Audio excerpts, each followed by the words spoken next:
Ir aš perklausiau tos mokymus ir aš skambinu jam, sakau, kokį šūdą mes čia padarėm. Mums nereikia iš karto startuoti ten visiškai profesionaliai, nes vis tiek suklysim ir vis tiek daug dalykų gailėsim.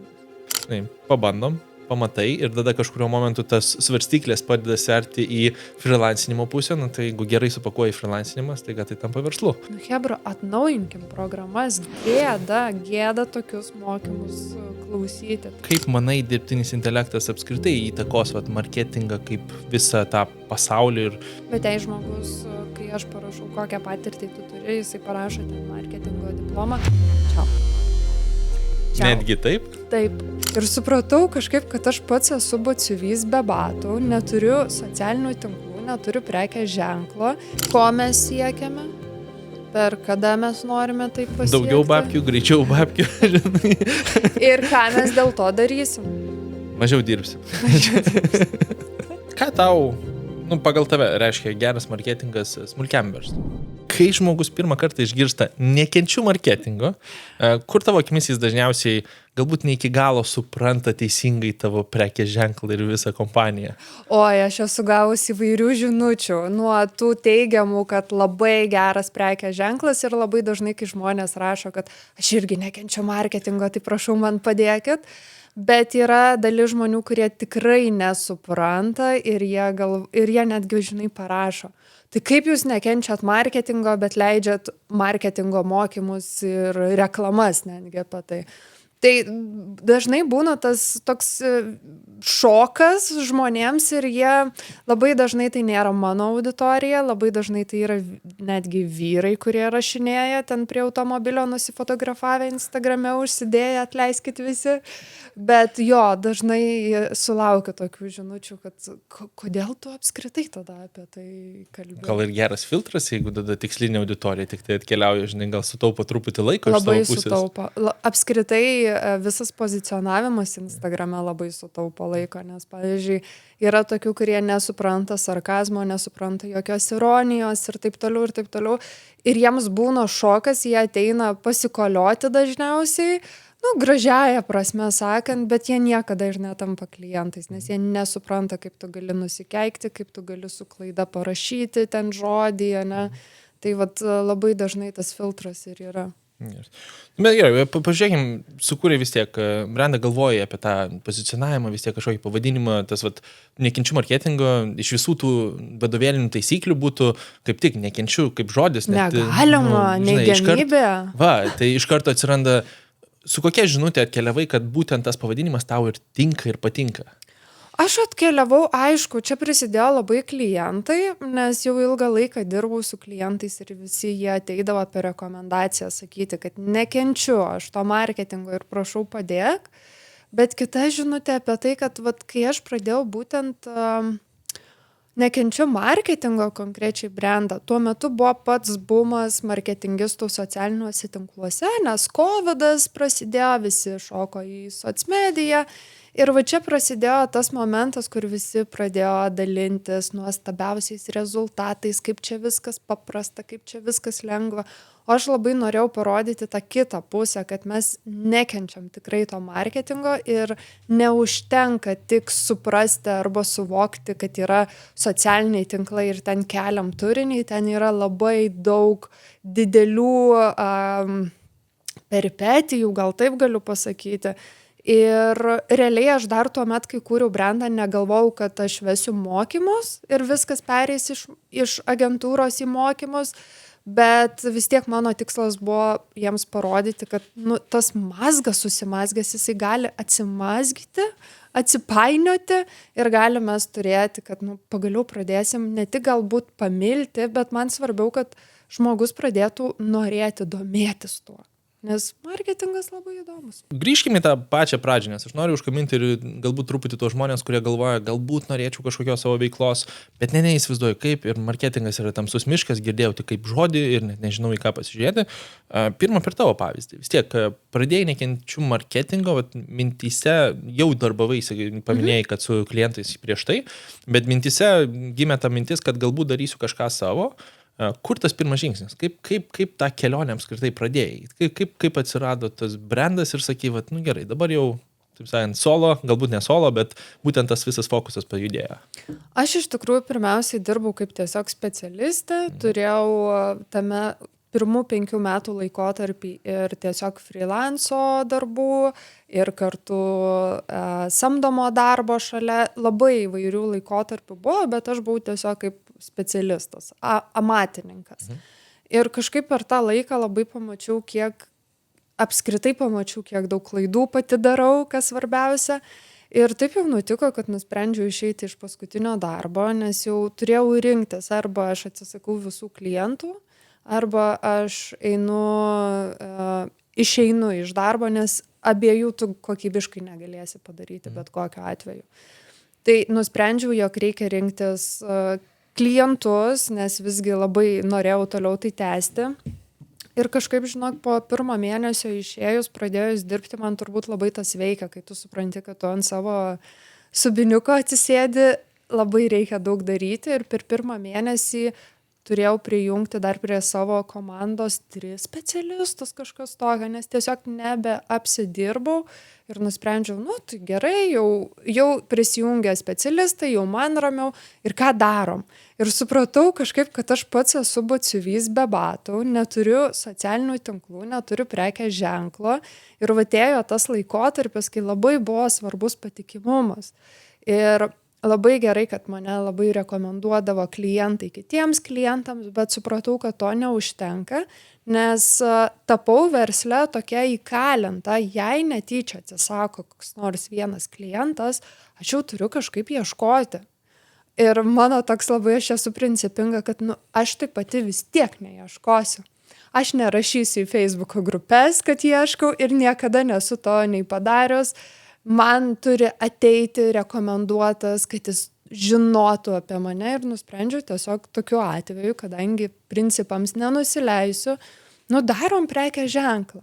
Darom prekės ženklą, nes tai yra galų gale for fun, nes mano pradžia nekenčiu marketingo buvo 1 mėnesį padarau ir baigiu.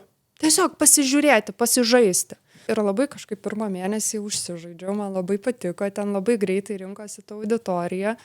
Gerai, dar 2 mėnesį. Po 2 mėnesio jau, man atrodo, 3 mėnesį, lapkričio 1 dieną, labai gerai atsimenu, sėdėjau mašinoje Vingio parke ir, tai įrašom gal story tada. Ir žinok, viskas nuo to prasidėjo ir suvokiau, kad tas prekės ženklas yra labai galingas įrankis, nes nereikėjo niekada klientų ieškoti, visi ateidavo ir kas labai man patiko, pamačiau skirtumą tarp klientų, kurie yra rekomenduoti kažkieno ir klientų, kurie patys ateina dėl tavęs.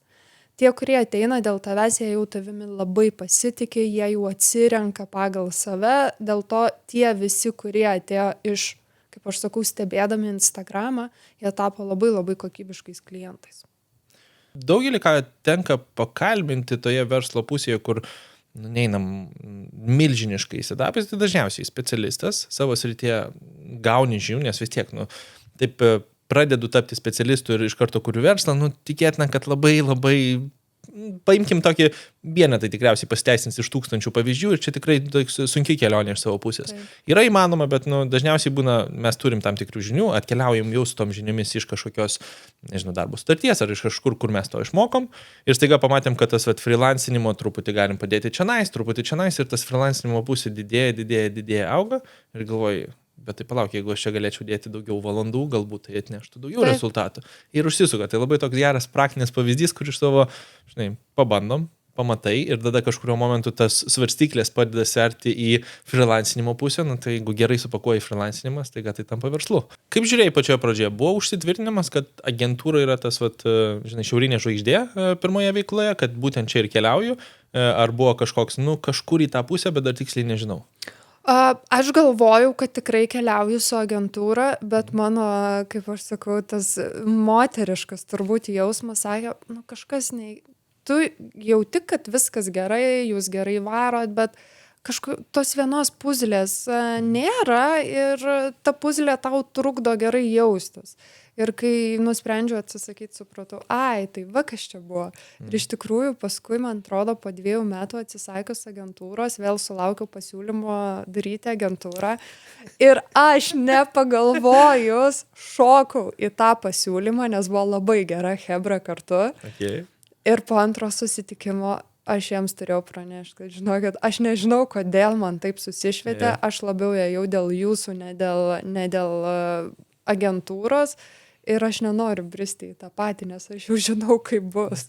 Tu aiškiai nesirinki, dabar nežinau, ar tinkamas žodis ar netinkamas, bet sterilaus corporate tokio stiliaus. Estetiško. Jo, tai paėmus. Slengas, juokai, dramatiški kačiukai, kuriuos jau užkabinam iš savo pusės, kartais ir keiksmažodis kokie nors tekste. Ar buvo kada nors, ypač kai jau perėjai iš tos vietos, kad niekam nesakai ir čia yra toks anonimiškas, galbūt net faceless toks kanalas, bet po to jau pradėjo publika rinktis, jau galbūt ir draugai ir visi sužinojo, nebuvo kažkokie, miglė tau, rimčiau žiūrėk, gausi rimtesnių klientų, viso kito. Nebuvo toks iš aplinkos galbūt žinutės atkeliausias? Iš artimos aplinkos ne. Visi žino jau. Jo, visi, aš tokia pat esu, visiškai nieko ne. Čia gal nėra mano personažas, vienais ar kitais atvejais ten labiau pašaržuoti, ne? Bet gal labiau gaudau iš neartimos aplinkos, iš tiesiog sekėjo arba to, kuris užėjo ten. Man šita vieta tokia keista, kaip galima gyvenimo patarimus dalinti nepažįstamiem žmonėm, kuriuos tu, žinai, pamatai per ekraną. Kaip tu čia? Ne, aš nesuprantu, kaip turim laiko, ta prasme, nes vėlgi ten, aš dabar netgi prisimenu visai neseniai vykusią situaciją, kad viena specialistė grafikos dizaino pasidalino pas save apie mano postą ir apie tai, kad ten kaip jinai, kokia čia specialistė, čia ir klaidą padarius, ir ar ten, kad buitiškai šneka, kad ten biški, ar ten dafiga netgi parašiau, žodžiu, ten tokia drama įvyko. Aš jai tiesiog parašiau, nes ji man dar ir komentaruose tą patį parašė. Jūs kaip dizainerė turėtumėt suprasti, kas yra pozicionavimas. Tuo baigėsi viskas.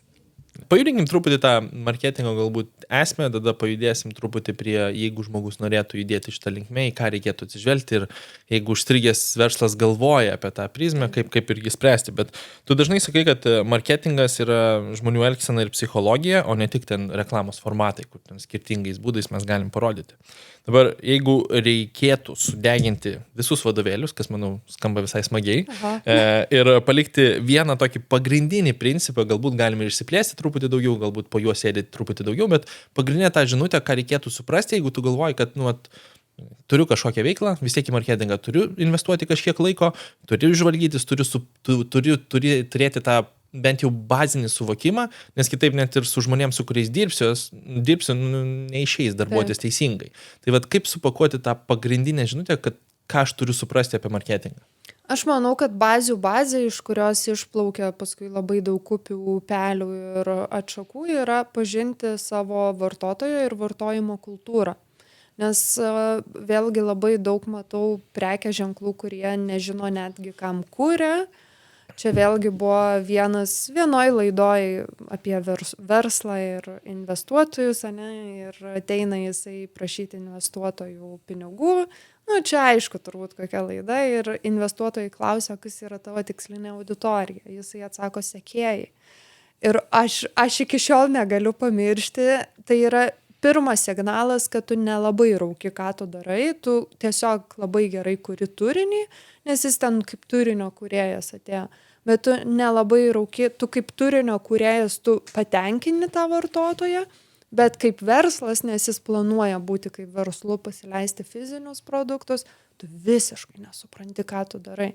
Dėl to, kad vartotojas yra numeris 1, suvokti, ko jie nori, kaip mes jiems turim parašyti, kaip jiems turim perteikti, kad jie perka iš emocijos pasiremdami logiką, ne logika ir kažkur ten emocija. Bet ką mes perkame, tai yra emocija plus logika. Netgi Mikrofonas, ne? Paimkim šitą mikrofoną. Taip, logika, nes ten yra jo specifikacijos, jisai tinkamas podcastams ir panašiai, bet vis tiek galvojant, ką jisai mums duos gerą garsą, ne? Mes iš karto atrodysim profesionaliau, mes čia daug podcastų galėsim prirašyti, čia reklamuosim, čia statysim brandą, ne? Mūsų mintis tai bėga labai greitai, ne? Ir net negalvojant apie tai, kad aš čia turėsiu milijoną iš karto, ne? Bet aš jau galvoju mintyse apie tą emociją, ką man tas mikrofonas netiesiogiai gali suteikti.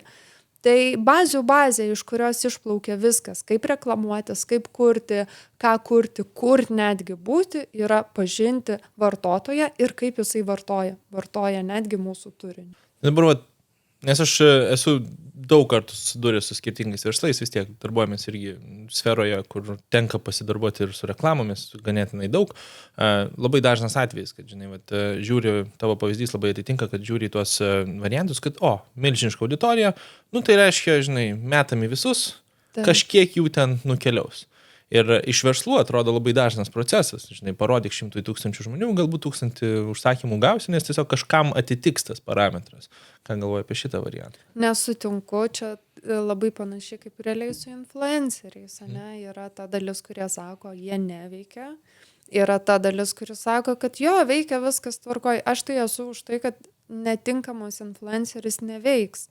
Net jei tas influenceris gali turėti pačią aktyviausią auditoriją, bet jei mes ateiname su visiškai produktu, kuris, nežinau, traktoriais, ne? Bet mes norim pasireklamuoti traktorius, nežinau. O ta auditorija ten, tarkim, moterų visiškai. Ar tai bus aktualu? Labai mažai tikėtina. Labai mažai tikėtina ir greičiausiai ta reklama neatpirks išlaidų. Ką tau, pagal tave reiškia geras marketingas smulkiam verslui? Neimkim tų mega korporacijų, nes čia labai dideli tie pasaulyje atsidaro, bet paimkim tą solo, galbūt arba mažas komandos pasirinkimas iki 5 žmonių. Tai vis tiek tas toks smulkesnis verslas, kuris galbūt dar neužaugo iki ten, žinai, kad savyje turėtų tą marketingo visą komandą, bet jau, taip sakant, užsiema to. Kaip tau atrodo tas geras marketingas šioje vietoje? Aš gal netgi pasakysiu per tendencijų pusę ir tie, kas klausosi iš solo, smulkių arba pradedančiųjų verslų, gal irgi bus aktualu, nes tendencija rodo vieną ir tą patį. Laimi tie, kurie ateina su savo prekės ženklu, bet jame kaip turinio vienete dalyvauja ir įkūrėjas. Tai yra, jisai neina pasakoti, sveiki, mes čia tą ir tą, jisai labiau per savo pusę. Aš kūriau, aš darau, aš ten susidūriau su iššūkiais. Nes, tendencija rodo kelis metus jau visiškai tą patį. Mums neįdomu stebėti tiesiog produktą. Mes norim stebėti žmogų, kuris su tuo produktu yra. Tai solo smulkieji verslai turėtų orientuotis į tai ir tikrai įmanoma, net jei jūs ir nenorit kalbėti į kamerą, čia didžiausia problema būna. Jūs galit nekalbėti, jūs galit rodyti per save, galit rodyti kažkiek savęs, bet vėlgi, rodyti savęs tai nėra, kaip aš guliu lovoje pusnuogis, ir čia žiūrėkit, labas rytas atsikėliau, Rodyti savo asmenybę versle, bet tai yra turbūt vienas iš tų dalykų, kuris važiuoja, kuris labai stipriai eina į Ameriką, į Europą ir Lietuva irgi tai pasigauna. O ką manai, jeigu atsiranda žmogus komandoje, kuris, tampa tuo gal pagrindiniu veidu? Nes esu matęs ne vieną verslą, kuris sako, vadovas, aš noriu būti anonimiškas, aš noriu likti, versle, man yra ten, daug reikalų ir nesvarbu, kad tai gali padidinti ten pardavimus 10 kartų, vos nežinutė, aš noriu kažką pasamdyti šitai problemai. Jeigu atsiranda žmogus iš šono, kuris apsiema tą veido fokusą, kaip manai, kai šita problema ar gerai išspręsta ar ne? Aš matau labai daug rizikų tame, nes vėlgi nebent jūsų verslas, kaip mes prieš įrašinėjimą kalbėjomės ten 2 metams sezonui, tada puiku. Bet, tai yra tokia rizika, nes jūs nežinot, kada žmogus gali išeiti iš darbo ir realiai tai jūs jam statysite karjerą su tuo prekės ženklu, nes su juo bus leidžiamas mokamos reklamos, jo veidas taps atpažįstamas. Tai tikrai jokių būdų, nes tai yra labai didelė rizika, geriau tokiu atveju nesamdyti žmogus, o turėti tuos pačius nuomonės formuotojus ambasadorius, kurie yra tiesiog už atlygį, už procentus ir panašiai, kaip tiesiog reklamuotojai, bet gyvenantys su tuo brandu, bet tikrai nestatyti brando ant žmogaus, kuris dirba tiesiog jums. Kiek realiai marketingas turi būti būtent apie pardavimus? Nes atrodo daug kas galvoja, kad, žinai, tai jeigu aš ten pardavinėju stiklinės, nu tai va, aš kuriu storiukus reelsus, žiūrėkit, kokia yra stiklinė, čia galite nusipirkti, čia yra nuoroda. Kiek iš tiesų marketingas turėtų būti apie pardavimus, kad aš turėčiau įvardinti, va, prekė, paslauga, apžvalga kažkas tokio, bet to pačiu yra ir kita pusė, kur ne tik aš visiems sakau, kad stiklinė yra labai gerai, reikėtų ją pirkti, yra kažkas kito. Tai emocijos, yra kažkiek procentaliai tas, į ką reikėtų pasižiūrėti? Bent jau aš tai taikau, tai vėlgi labai priklauso nuo prekės ženklo, jei tas prekės ženklas tikrai turi labai daug produktų, nežinau, bet 100 produktų turi, netgi 1000. Imki mažesnį verslą, vis tiek tai tikėtina, kad turi sąlyginai nedidelį kiekį paslaugų, galbūt 10-20. Kažkas tose ribose, kiek tada fokusuotis? 20 maksimum 30%, bet tas 30% turėtų būti tada, kai jūsų yra high season, Black Friday, kalėdos, ne, ir panašiai. Maksimum 20%, kaip aš sakau, tiesioginio pardavimo. 20% gali būti 20-30% gali būti netiesioginio pardavimo, tai kas liečia ne stiklinę rodau, o kaip aš geriu iš stiklinės, kaip aš ją kuriu, ne, ten ir panašiai. Ir tada 50% galėtų pasiskirstyti į prekės ženklo pozicionavimą ir temos edukavimą arba apskritai temą. Tavo komentaras, jeigu neklystu, pardavinėkite ne produktą, o emociją ir problemos sprendimą. Ar gali duoti kokį žemišką pavyzdį? Gertuvė, va. Šiaip... Kokios geras FLLT gertuvė. Va, man šiaip visi mano studentai žvengia, tai jei kas nors klausysis, tai supras, kodėl aš tai sakau, nes aš visuose pavyzdžiuose duodu gertuvę, nes tai yra visiškai šabloninis pavyzdys, kuris atrodo labai sudėtingas, toks buitekiškas. Bet šiaip gertuvės myliu, tai visą laiką aš esu iš to kliento pusės, nes mes ką galim? Gertuvė, užrašas, ar ten be užrašo, ne, mėlyna spalva, raištelis, ne, čia kamštelis, užsuktuvas ir panašiai. Bet ką mes galim kitaip pardavinėti, kad šita gertuvė, ne, galbūt tu ją vartant neišpilsi, tai reiškia, kad jai netyčia ir padėjai ant mašinoj, ne toj vietoje, o gal per greitai sustabdėjai, ne, ji tau gal ir skriesi į galą, bet ten tiesiog susiplaksta tavo kava, bet nieko nebus ant tavo odinio salono, ne, kaip pavyzdys. Arba, nežinau, jei mes turim didelės talpos gertuvę, tai galbūt yra ne apie tai, kad ji čia kokia faina, graži, bet apie tai, kad tu pagaliau išgersi reikiamą kiekį vandens prisipylęs tą vieną, ne, gertuvę. Iš karto stato mane į tam tikrą situaciją, žinai, aš sėdžiu, galvoju apie mašiną, galvoju, kur aš ten išpilčiau ją visą šitą variantą, iš karto galvoju apie vandens kiekius, kiek man sugerti. Man atrodo, lengva tą tokį...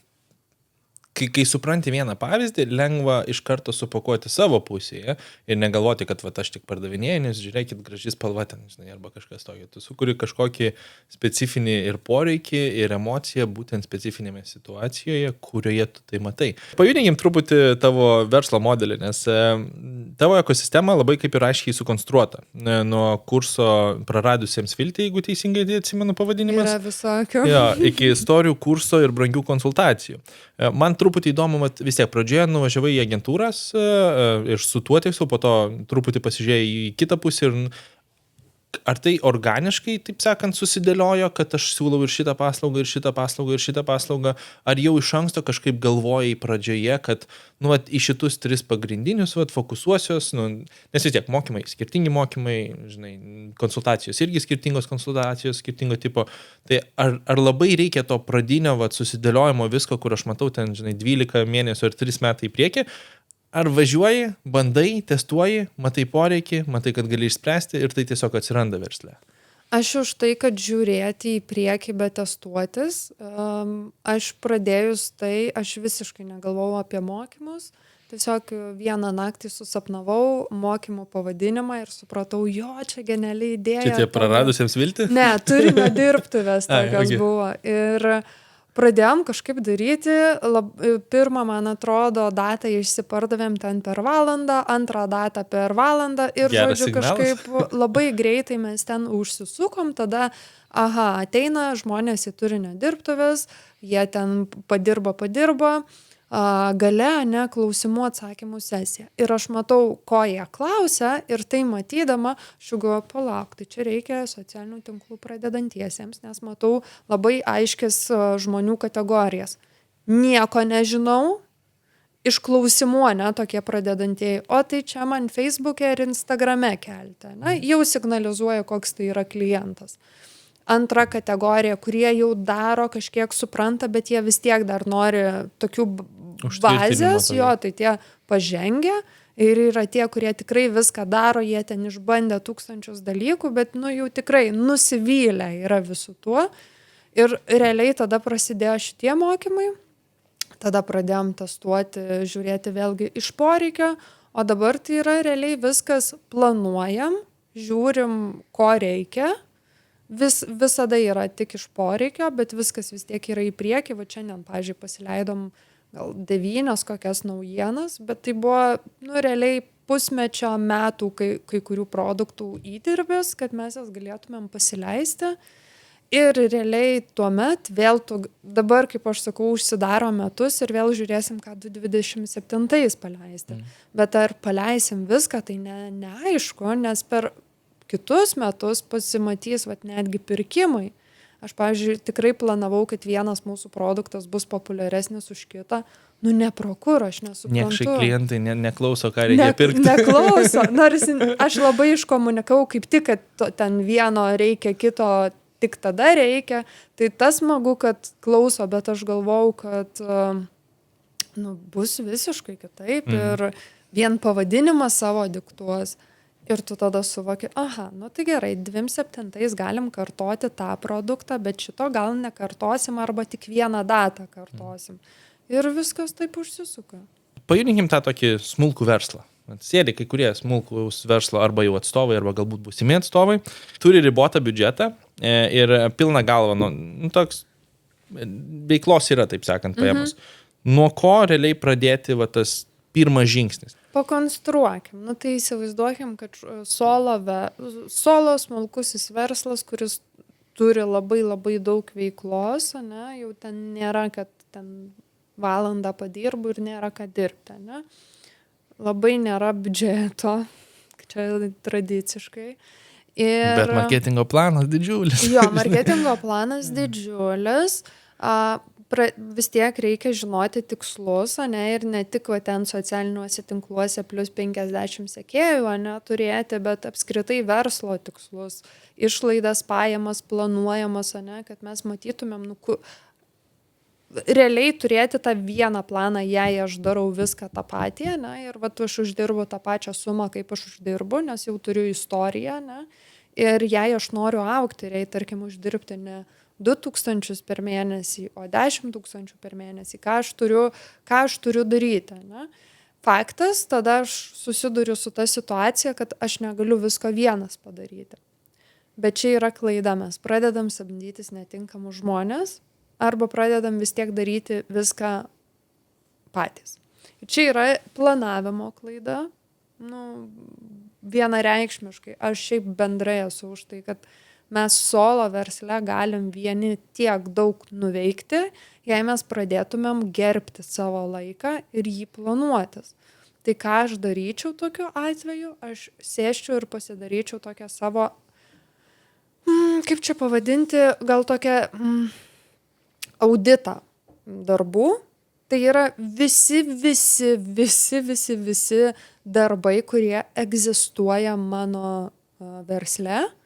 Ir tai gali būti tie, kurie pasikartoja tik kartą į metus. Tarkim, smulkiajam verslui galbūt sąskaitų faktūrų pridavimas, vieną kartą į metus.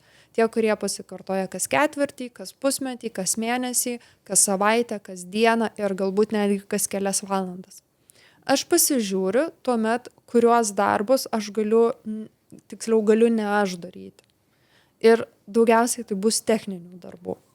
Ir lengviausias būdas tokiu atveju pasisamdyti tą patį virtualų asistentą, nes tai yra mažiausiai reikalaujantis pinigų. Tu jo neįdarbini, tu moki nuo 20 iki 30 eurų per valandą, bet kokybiškas virtualus asistentas per valandą dažniausiai padaro tiek, kiek tu galbūt dirbsi 2-3 valandas ir panašiai.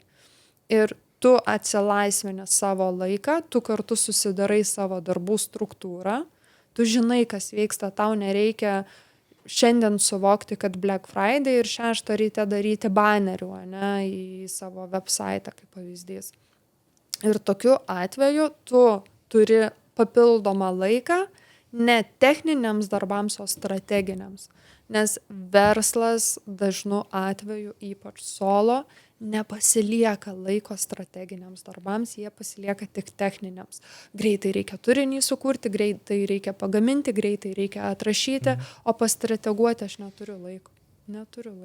Jeigu tai paėmus ir pirmą kartą išgirdau, kad man reikia turėti tą strategiją, kai manai, kas strategijoje turėtų būti atsakyta? Kur tas pagrindinis fokusas, ką strategija turėtų duoti tam verslui? Ko mes siekiame? Per kada mes norime tai pasiekti? Daugiau babkių, greičiau babkių. Ir ką mes dėl to darysim? Mažiau dirbsim. Čia juokais, bet būna dažnai. Čia klasika, čia mimsa galima, iš to sukurti. Aš labai pritariu. Ir aš visą laiką dažniausiai mėgstu tą sukarpimą. Tai padarom, jie priklausomai nuo verslo, bet 3 mėnesių, metų ir 3 metų. Viskas į ateitį, jeigu mažam verslui, man rodos, truputį pasvajojimas jau yra. Taip. Tai labiau tie rėžiai, tai kur aš norėčiau būti už 3 metų, tai kur aš turėčiau būti už metų, kad pasiekčiau 3 metų. Man labai sukarpimas patinka. Aš apskritai netgi savo studentams duodu, tarkim, mes turim metinę strategiją, paskui tą metinę strategiją pasvajojimą mes turim susikarpyti į pamėnesiui. Aš kiekvieną mėnesį žinau ne tik ką aš veiksiu, bet ir kiek man reikia pasiekti. Ir realiai tai ir psichologiškai yra žmogui ženkliai lengviau priimti, nei kad matyti man po metų reikia plus 10 000 sekėjų, o iš tikrųjų, žinai, aš ten bijau, nes nežinau, ką daryti.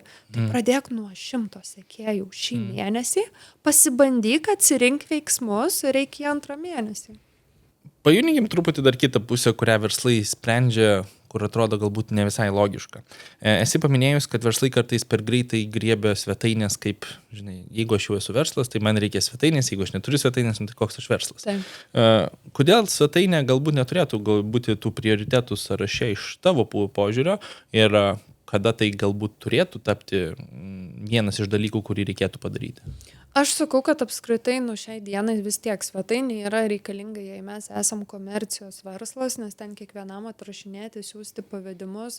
Turim suvokti, kad šiai dienai klientas nori nusipirkti vieno paspaudimo būdu, kad ir kaip tai bebūtų. Apple Pay tam labai gelbsti.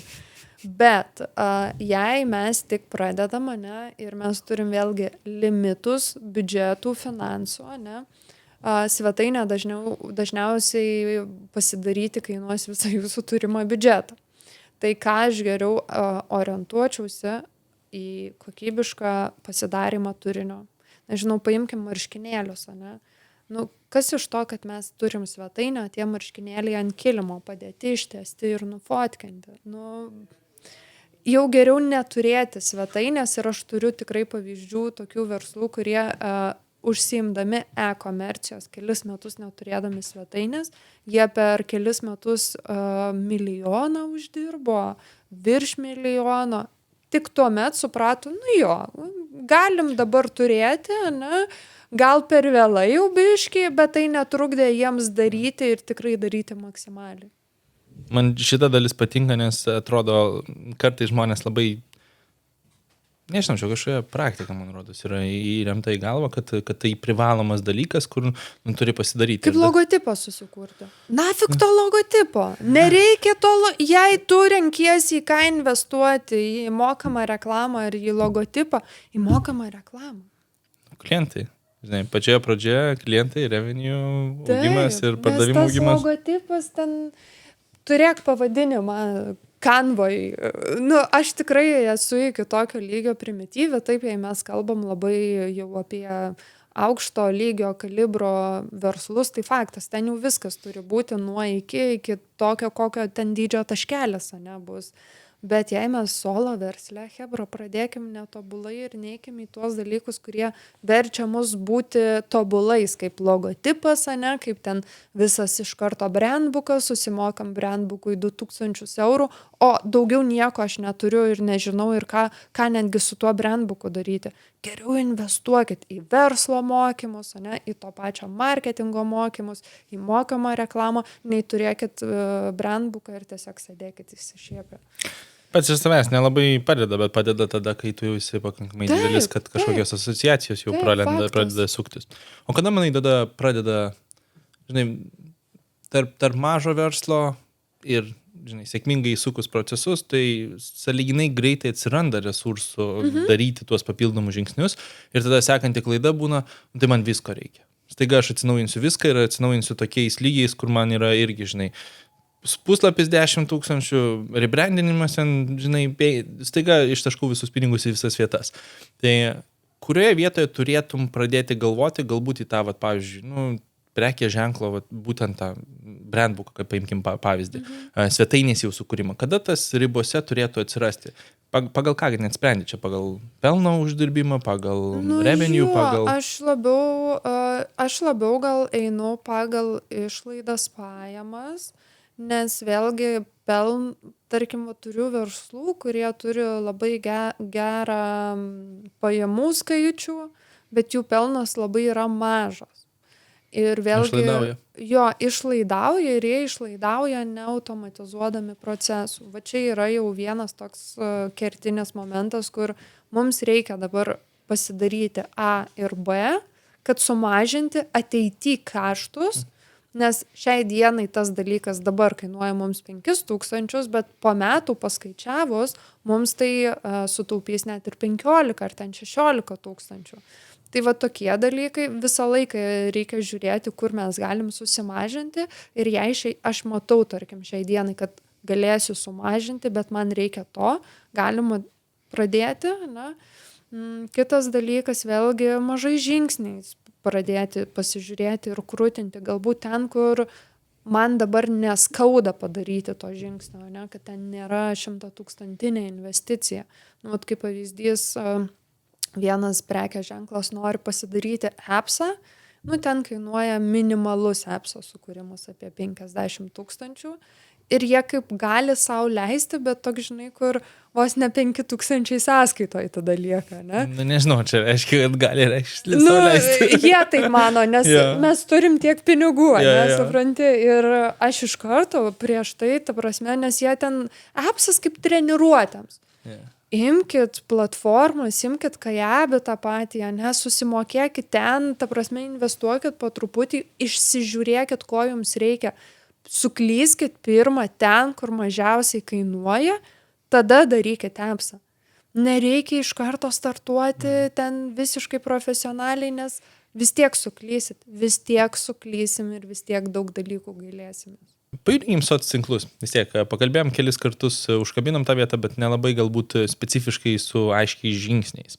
Tai pirmiausia, kokias klaidas dažniausiai matai? Ką matai soc medijai? Pasilinksminkė šitą vietą. Oi, mes čia truksim iki vakaro, galėsim ir kalėdą sulaukti šitam ofise. Nedėsim specifinių profilių, bent jau šitam podcast'e, galbūt ateityje, bet vis tiek, tikriausiai dauguma pasikartoja.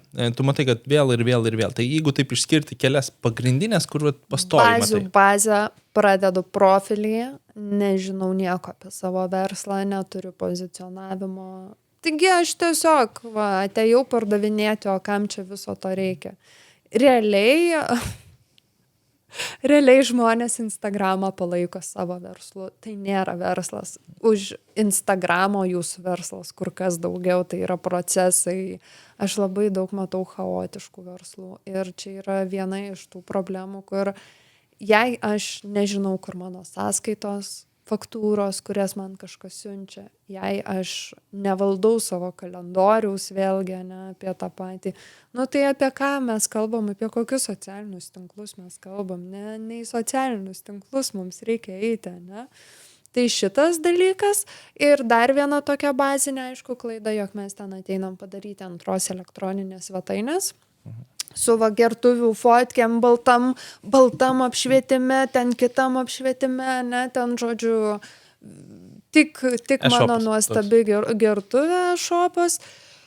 Ir, nu, šiaip šitas dvi, žinok, nes iš šitų dviejų paskui labai daug visokių išeina apie tai, kad aš nežinau, ką aš čia veikiu, aš toks pats kaip visi. Nu, tai aišku, dar viena klaida, neapsityrinėju konkurencinės aplinkos Instagrame ar ten kituose socialiniuose tinkluose, nesuprantu, kas vyksta. Ir dar kita klaida, nesuprantu socialinių tinklų vartojimo kultūros. Nesuprantu, kam jie yra skirti. Paimkim žmogų, dabar sėdžiu ir aš matau, kad soctinklai, pardavinėja, pamačiau, kad kažką pardavinėja. Sakykime, padaryti namų darbai. Žinau, kas mano tavo tikslinė auditorija, žinau, kaip aš komunikuoju ir jau man gal veikia per skirtingus ten funnelius, ką aš esu padaręs. Nu, marketingo tikriausiai. Į adsus dažniausiai pačioje pradžioje vis tiek žmonės fokusuojasi, mato, kas veikia, mato, kas tas tikslinis klientas ir tada sako, nu, atidarom soctinklus, nes čia, žinai, galima gauti daug daugiau. Gerai, kiek soctinklų? Nu, tai 10 soctinklų. Tai nufilmuoju vieną reelsą, ir į 10 platformų keliauja vienas reelsas. Galbūt į kai kurias neįleidžia įkelti, nes ten laiko limitai kažkokie kitokie arba dar kažkai, žinai, nu tai kai kur postas, kai kur iškarpa truputį kitokia, bet visur važiuoja, visur ta pati komunikacija ir aš tiesiog esu tas viską visur visada paleidžiam ir žiūrim, kas bus. Ir kažkas iš tiesų tikrai veiks. Tai matau jau kriukai. Ūsus krūtinu. Nes tikrai aš manau, kad teko susidurti su šitu. Kaip vat į šitą žiūri? Kaip teisingai galbūt tą pradžią pradėti arba bent jau... Nu, aš galiu pasakyti, nebuvo visgi tada pasidaryti namų darbai. Nes jei mes tiksliai žinom savo auditoriją, tai mes žinom, kur auditorija yra ir kurios nėra, pavyzdžiui. Ne? Gerai, nepagalvojau, dabar galvoju, žinai, mano auditorija vis dėlto ne visose socialiniuose, bet tikriausiai jie bus ten, sakykime, LinkedInas, Facebookas, Instagram. Jo, pasižiūrim, tarkim, 3 platformas. Ir dabar aš galbūt neturiu tiek resursų, kad visas 3 nagrinėčiau kiekvieną vieną po vieną, ten turėčiau specialistus ir taip toliau, bet turiu tam tikrą turinio kiekį, kas, turiu resursų, taip sakant, darbuotis čia. Kaip galbūt man teisingai priimti sprendimą ir kur komunikuoti ir į ką galbūt labiausiai fokusuotis? Vėlgi labai stipriai suprasčiau, kokį turinį aš noriu kurti, nes galbūt tikrai jūs esat labai labai stiprus ant video turinio. Žinot, stebit visus trendus, montuojat afigienai. Čia LinkedInas. Viskas labai ten, ta prasme, vyks. Nu, tiesiog yra tokių žmonių, kur atrodo, jie nesimokė, bet iš kur tu tiek žinai? Jie tikrai gabūs ant to viso kino dalyko. Tai aš tada, pavyzdžiui, eičiau į TikTok. Jei jūs esate tas, kur, biški noriu parodyti, bet biški gal ir taip noriu dinamiškiau pasižiūrėti, kas man dar veikia, arba nežinau, kas dar veikia, gal tada geriau į Instagramą, pavyzdžiui, eiti.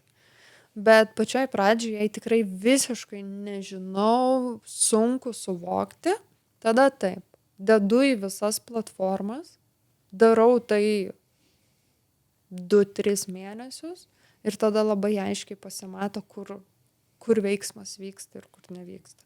Bet vėlgi aš vis tiek esu linkusi geriau už tai, kad pasisamdykit specialistą, bent jau, nežinau, konsultacijai, vienkartiniam darbui, kad jums labai aiškiai kryptį nurodytų ir pasakytų, matau, kad jūsų auditorija yra čia ir dėl tokių duomenų arba dėl tokio vartojimo arba dėl to, ką jūs dabar turit ir planuojat, geriau pradėkit čia. Vėlgi turim suvokti, kad kiekvienas socialinis tinklas yra skirtingas. TikTok'e reikės kepti kiekvieną dieną, reelsus. Instagrame reikės labiau bendrauti ir per storiukus, ir per komentarus, ir susirašyti su žmonėm, atreaguoti ir panašiai. Facebook'e gal labiau būti grupėse, kaip pavyzdys. Bet vis tiek skirtingi darbai yra ir neapriepsime tų visų skirtingų darbų, kad padaryti tikrai visur kokybiškai. Pajudinkim dar truputį tą tokį pakartojimų kiekį, nes čia statistikos labai daug ir aš vėl, jeigu į specifinį sektorių pasižiūrėti, ten iš viso atrodo, nupiešia kartais truputį taip su šakėm ant vandens. Dabar žmonės dažniausiai turi ne vieną kartą, pamačiau ir iš karto nusipirkau. Bet čia tikriausiai niekam nesurprizas, tikiuosi. Surprizas, nes daugelis sako, ašgi vieną kartą jau parašiau įrašą, kad mes ten pasikeitėm lokaciją, ko jie nori iš manęs. Nu gerai, priminimas, kad dažniausiai daugiau kartų reikia pamatyti tą informaciją, bet yra tas argumentas, vieni sako, ten 7 buvo kažkuriuo momentu, po to užaugo tenais 14, 18, manos girdėjau, kad iš viso specifinėse sferose, kurios reikalauja nebūtinai emocinio pirkimo, bet tokio ilgesnio sprendimo. Ir suvokimo apskritai. Ten iš viso 60 kartais plus pasidaro ir vėl aš nežinau, ar imčiau taip 100% čia yra, kad tikrai 60 ir staiga. Kiekvienam yra labai individualiai pagal sferą. Bet visi vis tiek argumentuoja tikrai ne vieną kartą. Tikrai tai čia ne. Reikėtų... Minimum 7 kartai. Bet tada atsiranda klausimas su dabartinė ta dėmesio ekonomika, kur mes scrollinam viską, nežinau, 2 sekundės nesudomino, ačiū viso gero, atrodo, kad pamatymas iš karto atsiranda dar tikėtinai daugiau kartų ir tikėtina, kad judėsim ten, kad tu turėsi matyti tik daugiau ir daugiau ir daugiau. Tai iš karto žmonės galvoja, bet pala, aš čia, žinai, 30 kartų pasakysiu savo klientams apie tai, kad aš pardavinėju, bet tai turi būti tik 20% turinio, kad aš iš tiesų tai pardavinėju. Apie tuos paminėjimus ir galbūt apskritai tą pozicionavimą savo ir prekės ženklo, nes nebūtinai tu turi visą laiką prekės ženklą, kaip čia įvardinti, kad tu parduodi kažką, tu pasirodai tiesiog kaip prekės ženklas gali. Kaip tai daryti teisingai, kad neužknisti kliento, potencialaus kliento, bet tuo pačiu ir išlaikyti tą balansą, kad parodai pakankamą kiekį, parodai, kad apskritai parduodi kažką, žinai. Tai. Vėlgi čia labai yra paprasta metodika turinio kūrime. Mes pasiimam vieną žinutę, kurią mes norim dabar, kad jie įsisavintų. Pirk. Čia ne žinutė, ne? Čia žinutė, kad kava puikiai susiplaka neišsitaškydama. Neišsitaškydama, ne? Ir ta viena žinutė, ji turi būti konkreti, ne? Tai šiuo atveju mes jau tai turim. Nežinai, jei mes pasakysim labai kokybišką, nekenčiu šito žodžio marketingą. Pagal kokį vertinimą. Jo, jei mes sakom kokybišką, tai nes A, B, C, D, ne? Visada turim pagrysti. Bet šiuo atveju mes turim labai konkrečią žinutę. Tai aš tai žinutei dabar turiu kurti turinį. Tai yra, ką aš galiu apie tai pasakyti arba kaip aš tai galiu parodyti. Ir vis atsiranda skirtingi kampai. Vieną kartą mašinoje, kitą kartą ant stalo, kad nukrito, trečią kartą, kad darau testą, ne, ir tikrai nieko neatsitiko. 5 kartą gal tiesiog tekstu, ne, primenu, pasakau. Ir va čia yra tie skirtingi kampai, arba kitaip sakant, tai žinutei sugalvoju priėjimą, kaip aš prieisiu. Vieną kartą prieisiu per mašinos stabdymo pusę, kitą kartą dar ten į kuprinę įsidėjus, ne, ir galbūt parodysiu, kad bėgau su kuprinė iki autobuso, vos spėjau, bet kaip nieko, taip nieko tai kavai neatsitiko, ne. Tai realiai tas įtikinėjimas labai dažnai žmonės biškai nueina į tą klaidingą pusę, nes įsivaizduoja, kad man 10 kartų reikia pasakyti, A yra A ir B yra B, ne? Tiesiog iš skirtingų prizmų. Taip, mes vieną kartą vienaip, kitaip sakant, mes turim tai vienai temai turėti skirtingus kampus. Šiuo atveju ar 7, ar 14. Pažiūrėkim truputį į tą tokį galvoje, nes manau, kad čia irgi yra nemažai problemų ir pas žmonės, kurie galvoja apie pradžią, galvoja apie galbūt jau pradėję veiklas, bet apskritai užsisuka. Čia tas mitai, palyginimai, truputį kartais savivertės irgi kabliukas. Ir tu esi pajuokavus, galbūt ir ne visai juokas, galbūt ir tiesa, kad prieš pradedant verslą reikėtų išklausyti savivertės kursą. Tai koks tavo akimis yra pats destruktyviausias įsitikinimas, su kuriuo ateina tas smulkus verslas? Tai aišku, ne juokais čia yra. Aš šiaip visada sakau, jei aš būčiau prezidentas, tai aš įvesčiau įstatymą.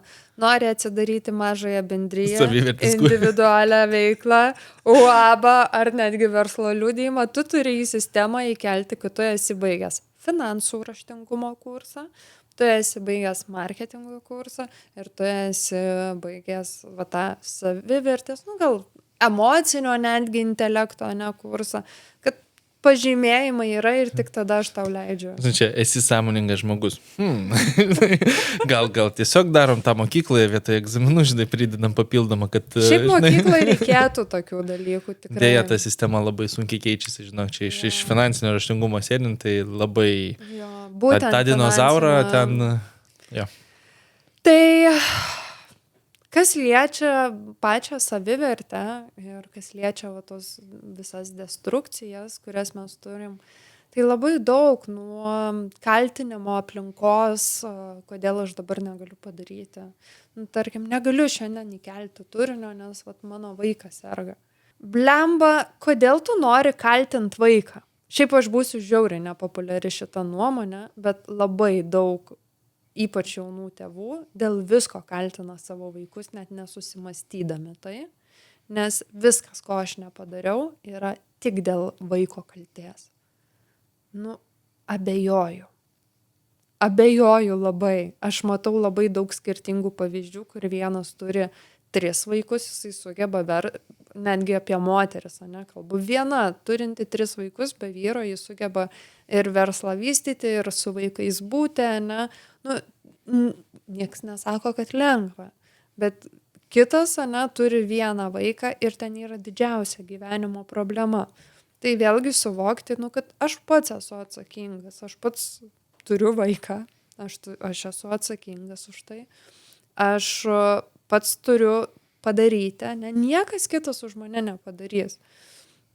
Ir vėlgi išsiaiškinti netgi va, tą savivertę, ne, kaip mes ateinam pardavinėti, ar mes ateinam, nu, galbūt šitą gertuvę jums tiks, ar įsigyk, nu, ta prasme, čia yra geriausias dalykas, ką aš turiu, įsigyk ir tu net negalvok, ne. Na, aišku, čia labai juokingai dabar skamba, nieka mes čia neisim per agresiją, įsigyk dabar. Bet, nu, netgi... Gal suveikti? Netgi kaip mes ateinam, ne, pardavinėti, tikrai mes netgi su kai kuriais prekės ženklais turim keisti jų sakinių formulavimą, nes iš karto aišku, kad jie nepasitikė tuo, ko jie parduoda. Jie netiki tuo, ką jie parduoda. Tiesiog netiki. Toks, kur netgi ta savivertė, žinai, yra per tą pusę, aš ateinu pardavinėti. Ir va čia yra numeris 1 pardavimų žudikas, tu niekada nebūsi geras pardavėjas, jei tu visada galvosi, kad pardavimai yra tik kažko kišimas, ne? Bet tai ar čia savivertės, ar čia tas nesuvokimas, nes aš visą laiką esu pamatęs, kad žodis pardavimai turi tą tokią neigiamą asociaciją. Tu bendrai esi įsitikinęs, kad nu, aš į pardavimus, žinai, nu, šluot gatves yra labiau... Pati geriausia profesija pardavimai. Jo, bet daugeliui, kurie galbūt tą pasaulį mato truputį kitaip, arba galbūt patyrė kokį nors blogą pavyzdį, nes yra irgi tikrai verslų, kurie pardavimų žiūri skaičių žaidimą, žinai, kiek patirizavai žmonių šiandien, gerai, važiuojam toliau. Taigi tu jie apgau. Aš esu dirbu šaltuosiuose skambučiuose, netgi tai tikrai... Nu, tai čia jau truputį labiau tas teroristinis variantas, tu nelauki, ar, žinai, ar sukūrei vertės, ar taip toliau, tu tiesiog turi tik boksus, Taigi pameluok, tu nesvarbu, kad gausim už 2 savaičių, pameluok, kad bus kitą savaitę. Pažiūrėjusi tą tokį, ar manai čia savivertės klausimas, ar čia tas požiūris į pardavimus, kuris gadina reikalus iš savęs pusės? Žiūrint giliau, tai vis tiek tai yra savivertė, nes ten yra vis tiek kažkur kažkas įskiepyta. Galbūt aš pats nesijaučiu pakankamai tvirtas, labai dažnas tas, kas, ai, ką aš čia žinau, tai ką aš čia pardavinėsiu, ne? Tas pirminis mes galėtumėm pasakyti, ne? Nu, kad jo čia požiūris, bet žinok, kiek lentam giliau, tai vis tiek tai yra apie savivertę ir į tą patį požiūrį į save pirmiausiai. Pajudėkim truputį prie konsultacijų. Tai esi paminėjus, kad kartais tenka dirbti ne kaip marketingistiai, bet kaip psichologijai. Koks tau dažniausias yra toks red flag kliente pamačius, kurį sakai, nu, negalim dirbti kartu? Aš dirbau su daug specialistų, visi labai blogi, tai tikiuosi, jūs man padėsit. Gera žinutė iš karto. bet taip ir matau, kad jo. Tai gal dar... Šitas labai dažnas, arba tas, kur, nu jo, aš labai noriu greitai, bet čia aš nelabai turiu neturiu kada žodžių, tai tu čia pagalvok už mane. Ne. dar kai turėdavom agentūrą, tai labai irgi red flaginius labai greitai atsirenki, nes mes eidavom į agentūrą ne kaip tu mane pasamdai ir aš tau dabar dirbu, mes einam su tavim kaip partneriai. Aš turiu žinot, kas vyksta tavo versle, ne iš svetainės paskaitimo, ne, arba ne iš rekvizitų pamatymo, kas ten yra. Aš noriu būti updatinta, ką tu galvoji, ką tu planuoji, kad visą tai mes galėtumėm gyvendinti ir galvoti į ateitį. Ir jei jie, pavyzdžiui, ateina ir sako, nu tai mes norim pasisamdyti, nes mes čia patys neturim kada, norim čia kitus dalykus daryti, kad nereikėtų mums marketingo, nu tipo neliestų mūsų. Ne, vienareikšmiškai šitas. Kitas dalykas, turbūt red flagas yra žmonės nenorintys visiškai investuoti, nes kažkurio metu visokios Instagramo guru pradėjo sakyti, kad uždirbk iš Instagramo su nuliu biudžeto, ne, ten ir tau nieko nereiks daryti. Ir verslai pasigavo šitą, kas svarbiausia, ir jie dabar įsivaizduoja, ir dėl ko mes turim šiaip biškį tokią smulkiojo verslo krizę, nes yra labai daug verslų, labai daug Lietuvoje mes turim smulkių verslų, veiklų, legalių ir nelegalių, ne, kitaip sakant, bet jie pradėjo su nuliu biudžeto ir jie neturi iš ko vystytis. Hebra, verslas ne nuo to prasideda. Tikrai ne taip ir ne nuo to, ir ypač jei jūs esat gamyba arba esat tas, kuris turi fizinį produktą, nes dar su digital dar yra paprasčiau šiek tiek. Ir su paslaugom, kai kuriuom tai truputį gali praslysti. Bet... Nors vis tiek reikės, ne, augimui. Bet jei jūs turit produktus fizinius, nu, taip nebus, taip neišsisuksim mes iš šito. Tai vat, tokie, žinai, pagrindiniai, neturiu biudžeto, nenoriu dirbti, noriu labai greitai, o tai per pirmą ir per antrą mėnesį bus rezultatai, ne? Aš dažniausiai dabar jau tai su mėnesiu tiesiog nesidarbuoju, taip sakant, tu neapsimoka, nes per mėnesį kalbėti žmogų, kažkokius specifinius sprendimus priimti, tai yra, arba tas teroristinis, žinai, kur tu iš tiesų skambini, žinai, šaltais skambučiais tam tikram kiekiu ir viskas. Bet tai nėra vertės kūrimas ilgojo laikotarpiu. Aš apskritai nebepriimu konsultacijų, esu pasilikusi konsultacijų kelis klientus, su kuriais mes dirbam tikrai labai ilgą laiką ir jau ten gaunasi kaip artimas ryšys, vienas dėl kito darom dalykus. Naujų ir ypač vienkartinių aš netikiu, nes tu per vienkartinę konsultaciją ateini realiai susipažinti su situacija.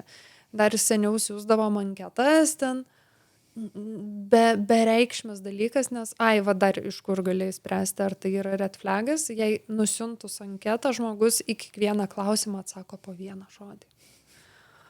Ir tada, žinai, toks kaip dialogo būdu tu bandai ištraukti ir žmogus nenori būti kalbinamas, tai ir galvoju, tai palauk. Tai tu tada mokymus nusipirk ir išklausyk, bus ir pigiau, ne, ir greičiau visą tai. Kas Miglė biesina arba nervina? Čia kokie mitai apie marketingą būtent? Nes manau, kad yra jų tikrai daug, yra tų specialistų, čia kabutėse galbūt rodyti reikėtų, bet yra žmonių, kurie šitą sferą galbūt yra labiau savo pririšę negu turėtų ir tų mitų dažniausiai sklando nemažas kiekis. Tai kurie galbūt tave labiausiai erzina šioje vietoje, kad jie yra dar vis patikimi. Paminėjai tą Instagramą su nuliu be biudžeto ir taip toliau, kur vienas, kas tikrai paveikia ir verslus. Gal yra dar kurie? Labai gal net iš mokymų srities mane žiauri biesina, kai žmogus ateina, ieško mokymų ir jisai nori vienų mokymų apie marketingą, kad pilnai viską išmoktų, bet viską, žinai, ir net ne kursas jam tinka, jam 2 valandų mokymų. Tai mane žiauriai biesina, nes ta prasme, tu į 2 valandas tu tokią mažą dalį gali sudėti ir tu negali net į gylį nueiti. Čia auksilės piliulės ieškojimas, kur viską išspręs vienu kartu ir labai greitai. Ir dar pigiai. Ir nereikės nieko daryti papildomai. Tai kas man dar biesina labai, šiaip mane labai biesina, kai žmonės parašo, kokius mokymus rinktis Instagram vedimui. Nes aš visą laiką sakau, kad nėra mokymų Instagram vedimui, nes jūs norint vesti Instagramą, šiaip negalim vesti, nes reikia arba tekėti, ne, už santuokoje tik tai vedama, ne? Bet jei jūs norit vystyti Instagramą, jums ne Instagramo vedimo mokytis reikia, o marketingo, viskas vėl atsiremia į tai, ne? Tai šitas labai biesina gal dalykas. Kas dar biesina?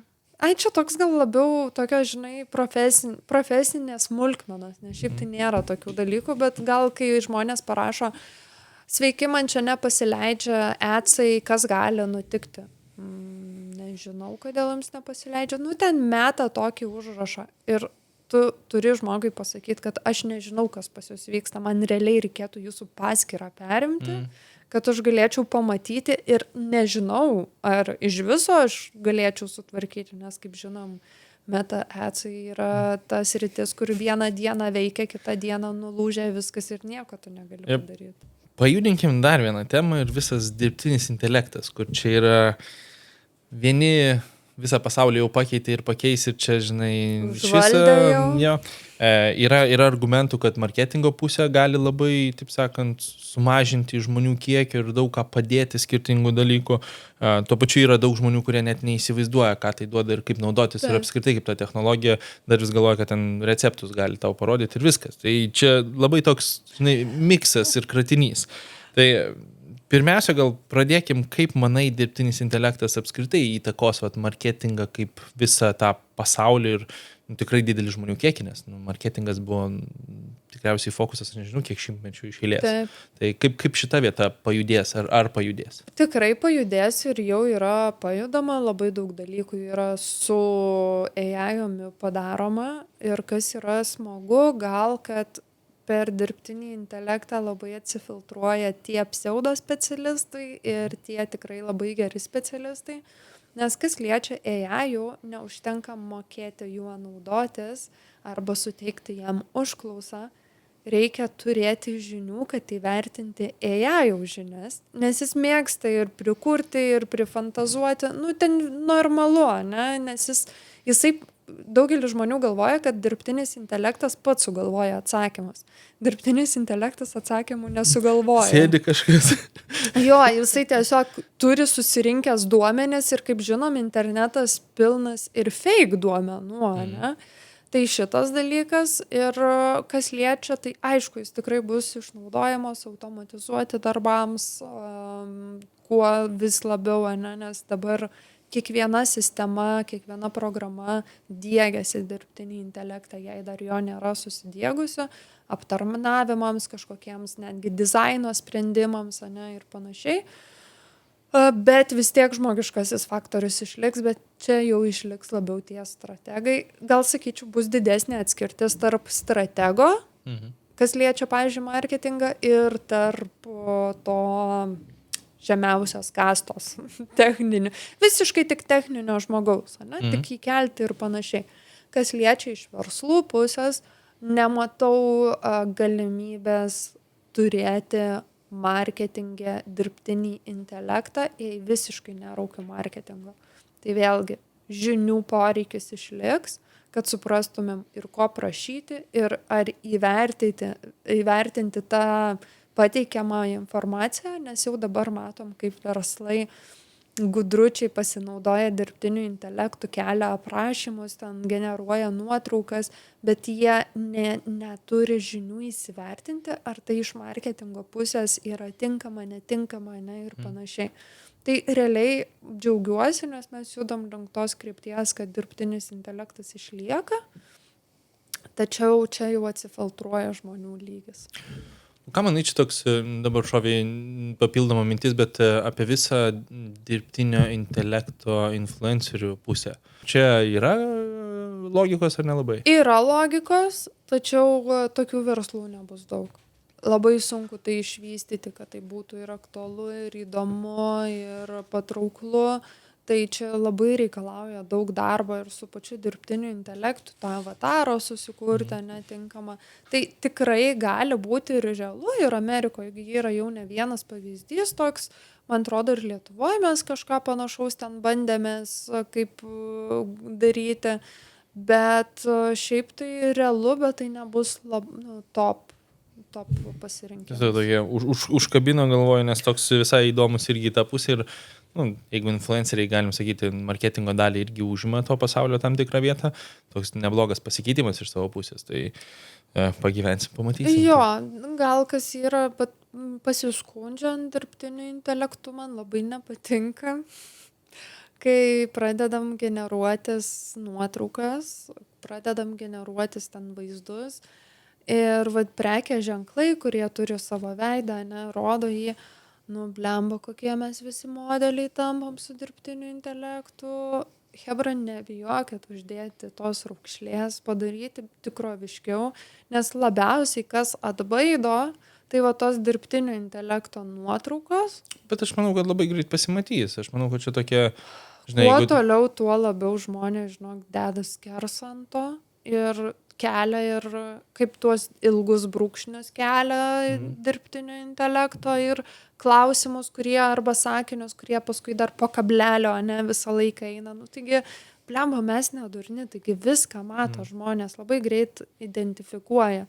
Bet tos nuotraukos ir ten, pavyzdžiui, nežinau, skincare brandas, kuris turėtų rodyti realias odas, tu pasiimi dirbtinį intelektą, su tobula oda, kur, neįmanoma apskritai net korėjiečiui tokios turėti, ne? Tu dabar pardavinėsi. Tu dabar pardavinėsi, ne, tai, ne, tai kelia atstumimo reakcijas. O tai aš sukuosi visoj tai mokymų sferoje ir stebiu apskritai, kas vyksta su skaitmeniniais mokymais, labiau arčiau mano sferos.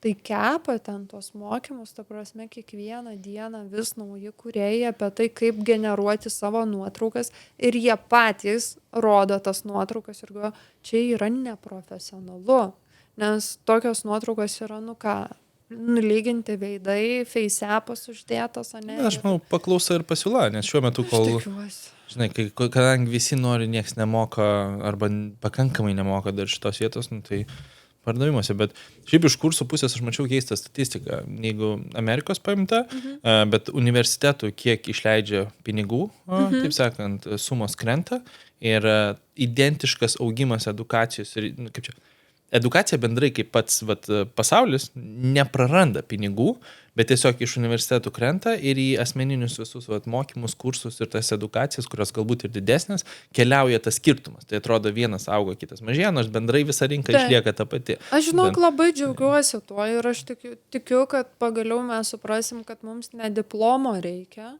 Taip, studijos yra reikalingos dėl kitų socialinių įgūdžių, dėl to savarankiško gyvenimo, kaip aš sakau, tu biški svičinė, iš tėvų gūštos į visai kitą, kad ir baraką. Ne? Arba gali gauti vieną spyrį, taip sakant, ir keliauti per darbo praktiką ir irgi labai greitai pastatant savarankiškumo. Visiškai, žinok, sutinku. Tai aš esu už tai, kad geriau neturėt diplomo. Aš, pavyzdžiui, nesu nieko tikriausiai iš savo pusės samdęs dabar per greitai prabėgu, kad man diplomas kažką papildomai buvo filtras. Tai buvo atsiunčia parašyta, taip sakant, visą kitą, bet man tai buvo pagrindė praktika, ką esi nuveikęs, ką esi padaręs, žinai, ir kaip galim pasitestuoti, ir žinai, kaip tai atrodo. Aš niekada neskaitau, kai žmonės siunčia savo ten, kur net kiek žmonių esu ieškojus, net nesu klausus, man visiškai neįdomu, bet jei žmogus, kai aš parašau, kokią patirtį tu turi, jisai parašo ten marketingo diplomą, čiau.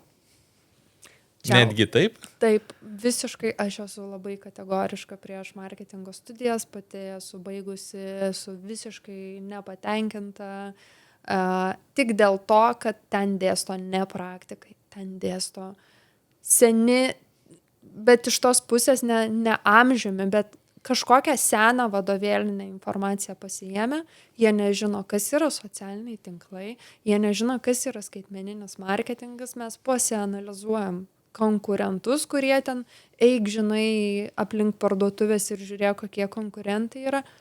Hebra, atnaujinkim programas, gėda tokius mokymus klausyti. Man po tokių patirčių, kai aš pradėjau žiūrėti, kad jau aš noriu daryti su mokymais, aš tikrai norėjau, ir mano vizija ir misija iki šiol yra, dėl ko aš labai džiaugiuosi, biškį išmokymų ir šou padaryti, kad, žinai, nereikėtų žmogui ten 25 valandas klausytis monotoniško balso, kuris yra apie nieką. Aš, pavyzdžiui, montuodama mokymus, aš nukerpu pradžią ir nukerpu pabaigą. Tai yra maksimum, ką aš padarau.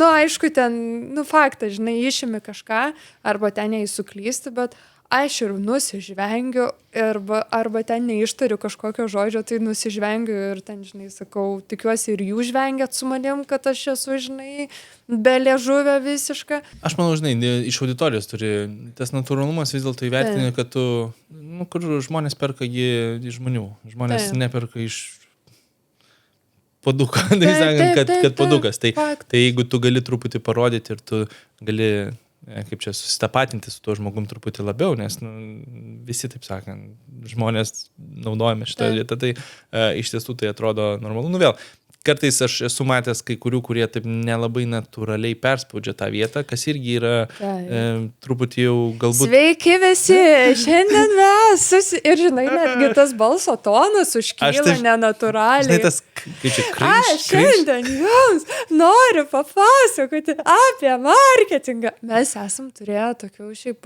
lektorių, kur reikėjo perrašyti 3 kartus mokymus, bet vis tiek jau nepaleidom, dėl to, kad jie niekaip negalėjo atsipalaiduoti. Išlipti iš čia savo tas character, žinai, tipo atsisėdu. Jo, bet žinai, jie prisiklausė, kad viešasis kalbėjimas yra labai energinga ir dabar reikia kažkaip. Ir aš jau stabdau pirmą kartą, tada pirmą kartą mes įrašėm su tuo lektorium ir aš nebuvau, mano komandos narys buvo. Ir aš perklausiau tos mokymus ir aš skambinu jam, sakau, kokį šūdą mes čia padarėm, mums ten reikia tos mokymus paleisti, mes nieko negalim. Ir aš jam dar 2 papildomus kartus ir visgi atsiprašiau lektorius ir pasakau, žinokit, niekaip negalim paleisti tokio dalyko. Ir judam truputį prie to gazdinamojo algoritmo, kurį visi kaltina ir čia žinai.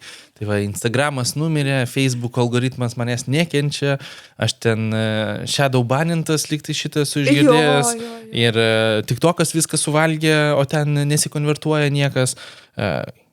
Kiek logikos yra šitame? Čia mes argumentuoja, kad vos ne... Minusas. Jo, bet čia žmogaus pats tas atsakomybės neprisėmimas. Faktas, žiūrėk, kas atsitiko. Faktas, kad pasiekiamumas toks, kuris buvo ten prieš 7 metus ir toks, koks jis yra dabar, skiriasi. Dėl to, kad prieš 7 metus nebuvo tiek trafiko. Čia, kaip žinai, Vilniui važiuoti 5 valandą vakaro iš Pilaitės į centrą ir važiuoti 12 nakties. Mes sutiksim mažiau mašinų 12 nakties. Tai tas pats yra ir su turinio kūrimu. Mes tiesiog sutinkam daugiau turinio kūrėjų. Mes dalinamės juostom. Konkurencija, jo ir normalu, kad mes esam aptekę to turinio. Tačiau nei shadowinimas, nei kažkokie dalykai, jie neegzistuoja, nes algoritmas yra žmonių reakcijos. Labai paprastai, ten sakant, žmonių reakcijos, kurios persiduoda į tai, ar tau parodysiu daugiau, nes algoritmas nori, kiekvieno socialinio tinklo algoritmas nori, kad kuo daugiau vartotojų būtų jų socialiniam tinkle, nes jie irgi konkuruoja. Ir ką jie daro, kad noriu vartotojui rodyti tik tai, kas yra aktualu. Ir jei daug kas ant šito įrašo parodė, kad man tai yra neaktualu, aš jį praskipinu, tai algoritmas kitiems irgi nerodys. Nes, viskas. Jau tau kiti žmonės tuo pasvaipinimu pasakė, kad šitas nėra aktualu, dėl to aš nerodysiu kitiems, nes aš nenoriu, kad išeitų iš mano socialinio tinklo. Tai iš esmės čia yra visiškai mūsų turinio, tai, ką mes kuriam pasiekmė. Bet ar yra teisinga fokusuotis tik tai tas peržiūrų pasiekiamumo?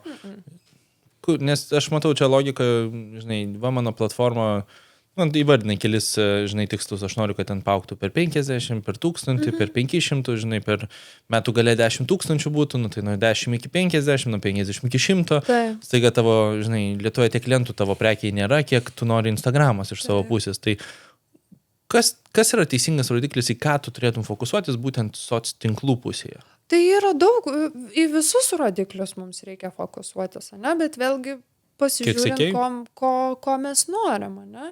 Tai visų pirma, aišku, įsitraukimas, sekėjai, pardavimas, ne?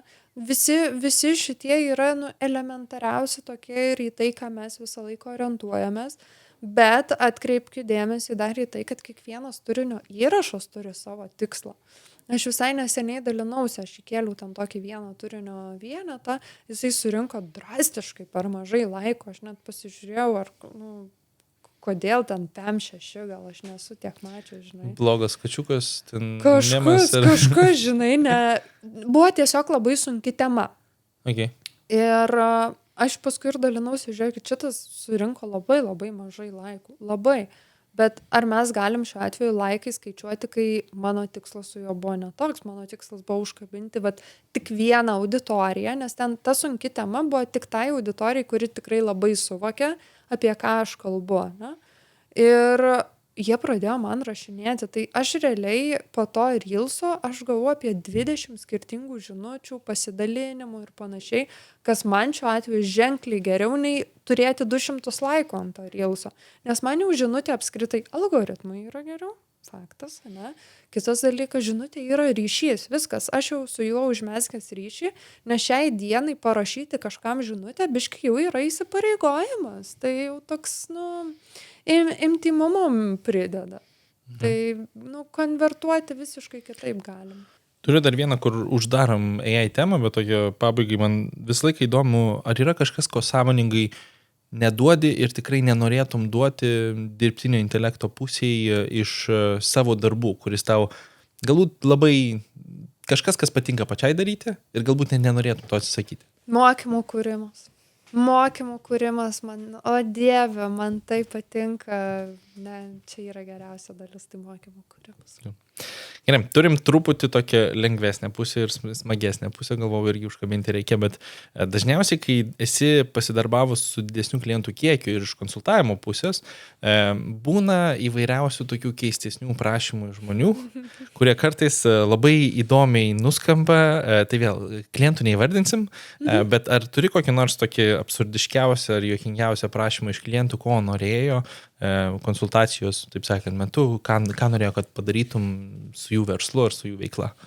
Esu turėjusi, šiaip visokių yra prašymų buvę, nuo pamokykit, kaip išrašyti sąskaitą faktūrą, nes mes nemokam. Buhalterijos klausimais norėjo konsultuotis, nes jūs vis tiek viską žinot. Nežinau, bet gal vienas juokingiausių buvo kadangi senaties terminas jau yra labai ilgas šitos istorijos, tai tuo metu labai trendino prekės ženklas Manila. Labai ten vienas Lietuvoje turbūt stipriausių, garsiausių tuo metu buvo. Ir vienas prekės ženklas atėjo pas mane su savo atsivežta kosmetika, net ne savo gamybos, o ten iš Prancūzijos ar kažkur. Ir mes norim per pusmetį tokie būti kaip Manila. Aš visą laiką, kai išgirstu šitą, aš einu tiesiog irgi durnu keliu ir paklausiu, koks jūsų biudžetas. Yeah. Kaip manai, kokį biudžetą atsakė? Tai gal nuo rezultatų priklauso, ne? Iš viso. Ne, jie įvardino skaičius. Nežinau, per mėnesį. Žinai, jeigu sąmoningai galvojant, aš nemanau, kad netgi įmanoma būti toje situacijoje per pusę metų. Tai čia tikriausiai šitas. Dėl to aš ir žaidžiu su jais tokiais klausimais. 50 000 mėnesinių? Jų biudžetas, kurį gali skirti marketingui, tam, kad taptų tokie patys kaip Manila, yra 15 eurų per mėnesį. Nemeluoju. Tai sėkmės, ką žinau, nors pabaiga, manau, panašiai gali būti, tai čia, žinai, iš savo pusės. Ne, pabaiga labai greitai jie užsirūkė, nes aš su jais nesutikau dirbti ir aš žiūriu paskui, kad įdomumo dėlį. Aš turiu iš pačio verslo, kad taip ir ačiū viso gero užsidaro, nes... Taip. Bet čia ateini, čia vadinas 0 edukacijos, 0 pasidomėjimo, 0 panagrinėjimo ir staiga... Mes esam verslininkai, investuotojai, mes daug kur investuojame, mes žinom ir mes kaip tik. Va čia irgi tas iš red flagų. Aš kaip tik, kadangi esu verslininkas, aš žinau, kur nereikia mokėti. Va tu gali pasistengti, čia nereikia mokėti. Tai jo. Čia galbūt toks vienas iš tikrai mano visos karjeros įsimintiniausių istorijų, dar iki dabar stovi. Aš galvoju, sakė, 15 ir aš taip galvoju 1000. Nu gal, kaip žinai, tu visai stiprioje pozicijoje gali būti visą kitą, žinai. Aš pagalvočiau, žinai, apie šitą. Žinai, toks, tikrai ne tokio dydžio, bet, tu vis tiek stipresniai gali būti pozicija, žinai, 3 nuliukų pritrūko, taip sakant. Yra toks, išmetė diskusijoje, jeigu galėtum vienai savaitai apsikeisti Instagramais su kokiu nors kitu prekės ženklu Lietuvoje, ar yra kuris nors, kurį išsirinktum šitoje vietoje? Nežinau. Savo per daug linksmas. Jo, man atrodo, kad tiek, kiek irgi pasikalbu su turinio kūrėjais ir influenceriais, kurie dideli, viskas apie tą patį. Yra neadekvačių žinučių serija, yra tokių, kurie jau susibičiuliauja, yra tų nuolatinių klausimėlių serija, kaip aš sakau, šiandien net vienai moteriai atrašiau, jinai mane pasiekė, nes kažkaip iš karto, žinai, net pasižiūrėjau, kas ši yra, jinai iš karto mane pasiekė ir pila žinutę. Kaip ten įvardino, kokias programas naudoji Reelsų kūrimui? Parašiau, sveiki visų pirma. Tiesiog tik tiek parašiau, nes jei žmogus nėra išmokytas elementarios etikos, žinai, tu gali nesisveikinti, tu gali parašyti, žinot, aš čia kuriu Reelsus, bet aš vis jaučiu, kad kažko reikia tobulėjimui ir čia kaip ir vis neatsirenku programėlės, ar galėtumėt rekomenduoti? Aišku, ta prasme, man visada atsakau į klausimus, nėra problemų, bet jei tu eini tiesiog kaip nahalas, kokią programą naudoji, tai sveiki visų pirma būna. Tai žinok, visur tas pats ir aš kažkaip nenorėčiau, nes man atrodo dar daugiau streso būtų. Pajudinkim tą pačią pabaigą, jei mažas verslas dabar klausosi, arba mažas verslas, būsimas verslas, žmogus tiesiog klausosi ir galvoja, nuoširdžiai nekenčiu marketingo bendrai paėmus. Nuo ko tavo manimu jis turėtų pradėti, kad nors truputį šitą santykį pakeistų? Gal vėlgi žiūrėčiau į to konkretaus žmogaus situaciją. Man labai patinka, žinai, individualizmas iš tikrųjų. Čia taip pačiai kaip parekomenduokit mokymus. Tai man reikės susižinoti A, B, C, D, E, žinai. Jei tai yra visiškai žalias žmogus ir nekenčia marketingo, aš visgi sakyčiau, ne nuo marketingo pradėti, o nuo verslo.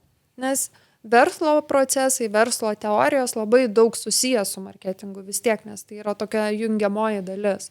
Tai įgaunu žinių ir turiu suvokimą apie verslą, ir jau netgi ir marketingo mokytis, pavyzdžiui, yra ženkliai lengviau. Jei aš kažkiek jau turiu ten verslo žinių, bet apie marketingą nulis, aš tikrai pradėčiau nuo 2 dalykų. Nuo to savo pozicionavimo ieškojimo, kad, žinai, turėčiau tokį tvirtą žinutę, tvirtą asmenybę, charakterį išsigryninčiau, suprasčiau, kur mes čia einam su juo, kur mes neinam ir panašiai. Ir kitas dalykas, tapčiau socialinių tinklų vartotoju, jei mes kalbam apie socialinių tinklų marketingą.